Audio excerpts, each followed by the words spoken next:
Shalom, Bapak Ibu, Saudara yang terkasih dalam Tuhan. Kita bersyukur pada pagi hari yang indah ini.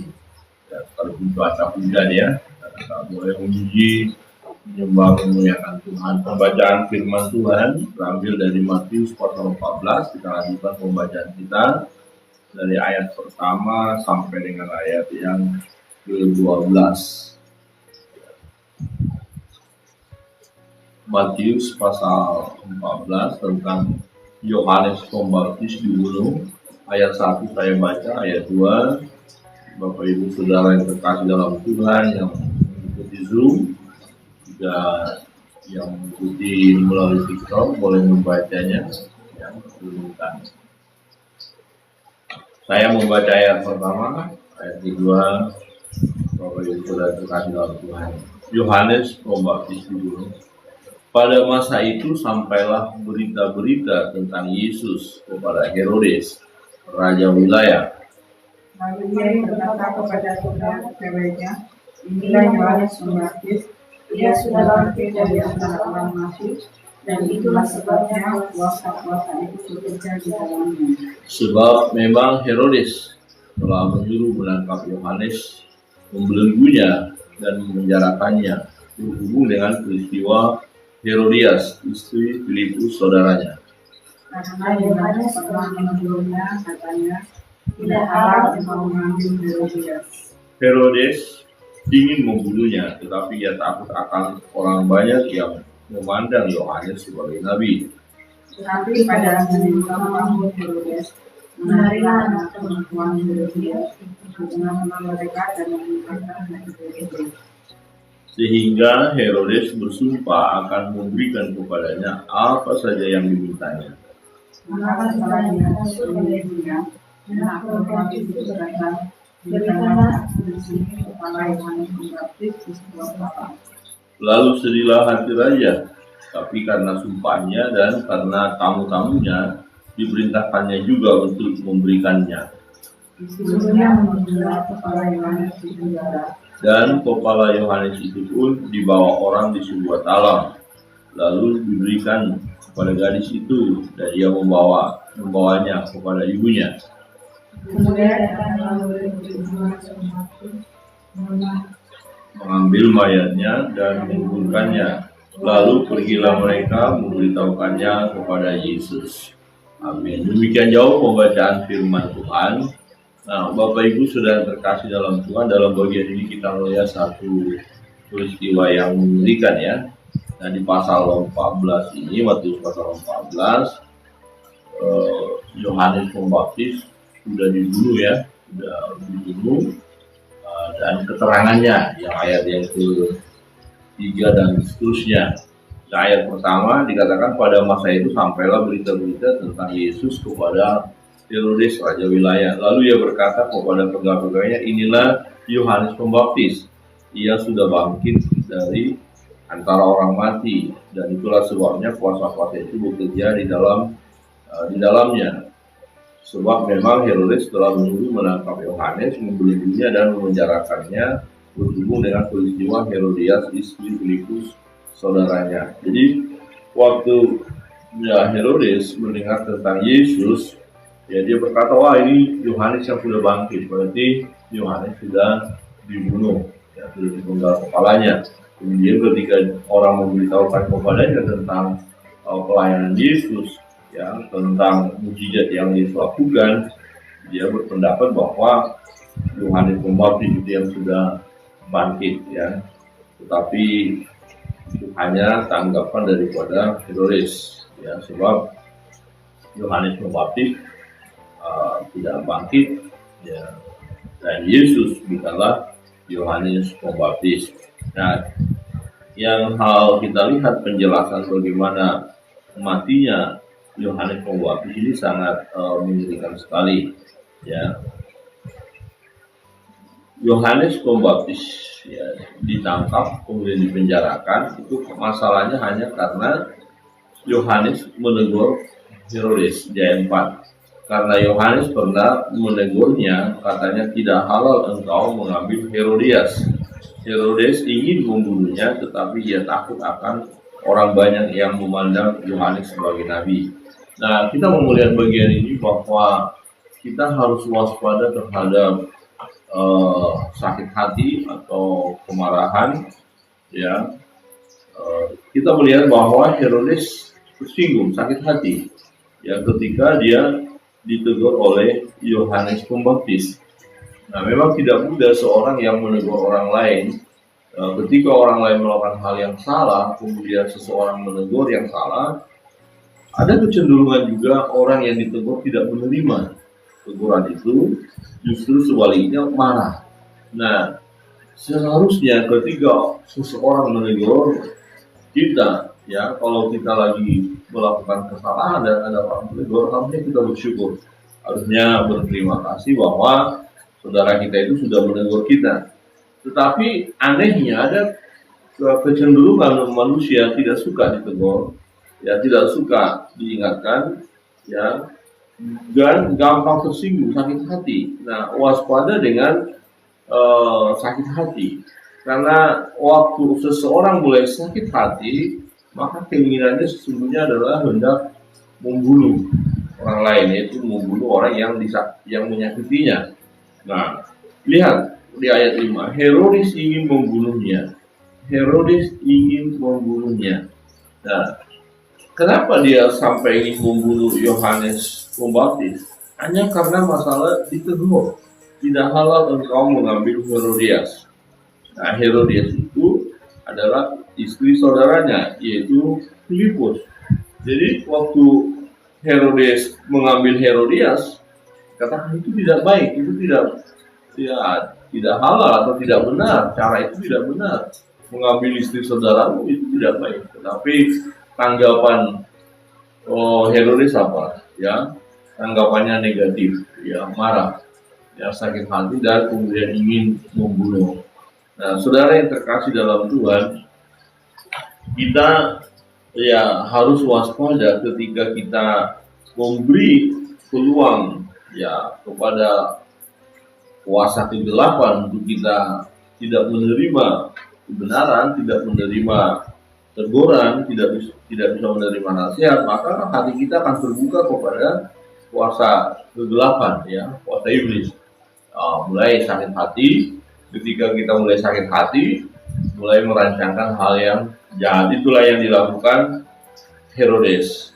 Nah, waktu dia hendak membunuh Herodes hendak membunuh Yohanes, ya, dia masih dikatakan sini takut karena orang banyak memandang Yohanes sebagai nabi. Tetapi kita lihat, rupanya niat untuk membunuh itu masih tetap ada, ya. Ini masalah di sini, ya. Jadi niat itu masih terus ada, itu akan bergejolak untuk melaksanakan. Nah, bagian kedua kita melihat walaupun dia tidak bisa langsung membunuhnya, tetapi ada peluang yang lain terbuka. Inilah kalau kita lihat pekerjaan kuasa gelap ini, ya, selalu dibukakan jalan, ya, untuk melakukan hal yang negatif, hal yang jahat. Nah, perhatikan.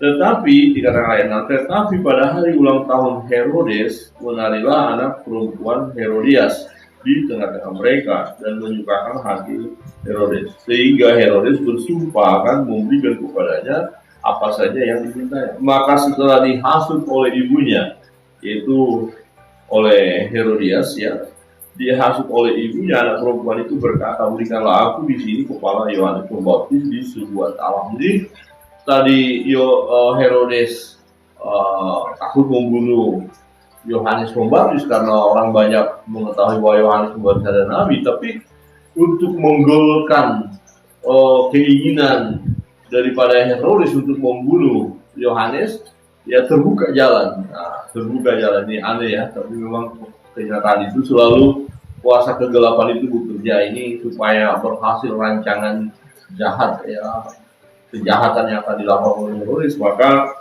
kita lihat ada Herodias.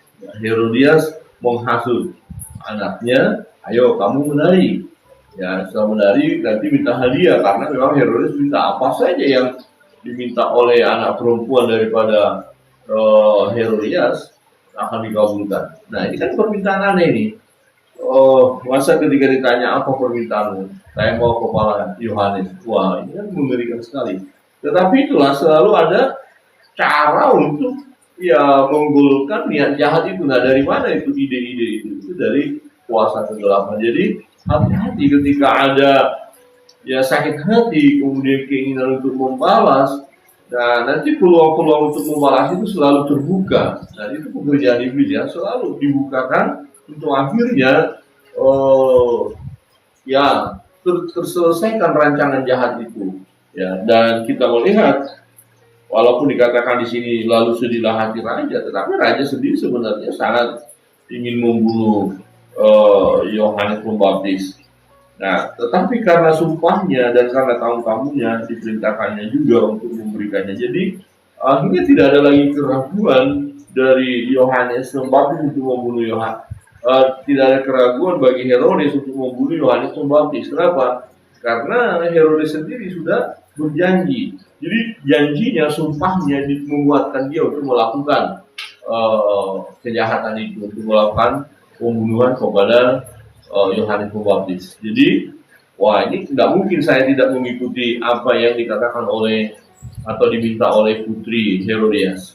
Ya, karena dia yang berjanji apapun yang kamu minta, aku akan berikan. Nah, kalau saya nggak berikan, saya malu dong, malu sama kamu-kamu, ya malu dengan apa yang aku ucapkan. Bagaimana mau ditaruh di mana muka ini? Akhirnya, ya Herodes ya mengabulkan permintaan itu. Oke, kalau begitu silakan ya diperintahkannya untuk ya membunuh Yohanes Pembaptis. Ayat 10 disuruhnya memenggal kepala Yohanes di penjara, kemudian dibawa di kepala itu aja ya, kepalanya dibawa ditaruh di atas talam.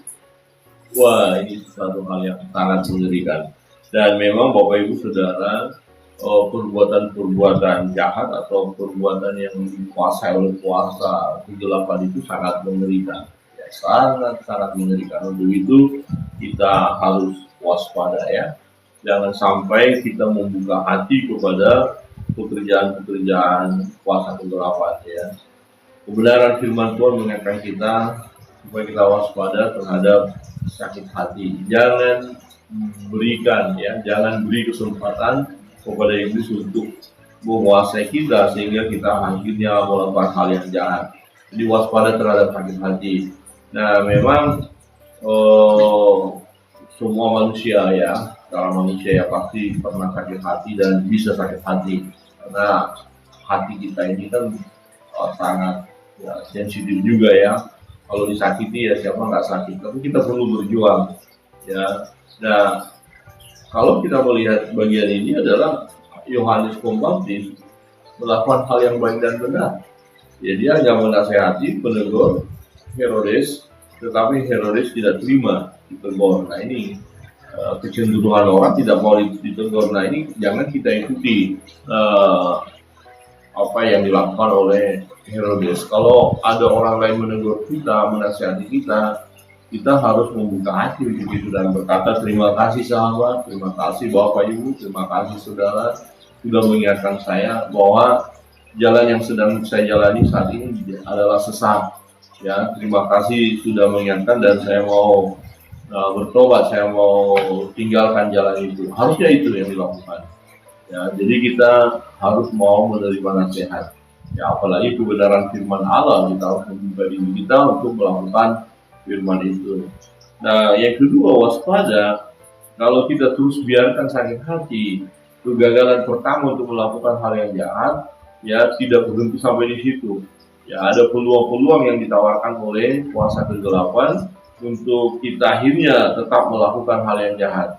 Nah, bagian ini kita lihat tadi ada Herodias, ya kerjasama ini ya luar biasa ya. Herodias ya sebagai alat di tangan kuasa kegelapan ya untuk menghalalkan cara daripada Herodes untuk membunuh Yohanes Pembaptis. Jadi waspada ya, dalam situasi kita merancangkan yang jahat ya selalu bisa muncul ya orang-orang kedua, orang ketiga dan seterusnya. Selalu ada muncul pihak-pihak lain yang akan mendukung apa yang akan kita lakukan yang jahat itu. Nah, pihak-pihak lain itu tentu adalah pekerjaan kuasa kegelapan. Jadi kita harus menjaga hati kita, jangan kita ya mudah sakit hati, ya, jangan kita menolak nasihat, tetapi kita harus menyelesaikan ya semuanya di hadapan Tuhan. Manakala kita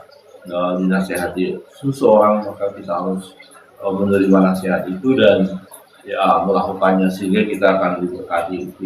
Peluang untuk kuasa kegelapan mau menguasai kita tidak ada lagi, dan kita tutup ya, jangan sampai iblis masuk mengambil kesempatan untuk itu. Kiranya kebenaran firman Tuhan menolong kita bagi setiap kita yang mau menasehati orang lain, walaupun risikonya nanti seperti Yohanes Pembaptis ya, kalau kita lihat orang lain yang tidak benar, kewajiban kita memang untuk menasehati ya, tetap beri nasihat, jangan berhenti karena orang yang kita nasihati menolak kita, kemudian kita berkata tidak lagi aku menasihati orang lain daripada aku mengalami perlakuan yang tidak baik ya. Jangan tetap menasihati orang lain, itu bagian kita. Dan jika posisi kita orang yang dinasihati, maka terimalah nasihat yang baik dan benar itu, karena itu adalah untuk mendatangkan kebaikan bagi kita. Kiranya Tuhan memberkati kita. Mari kita berdoa.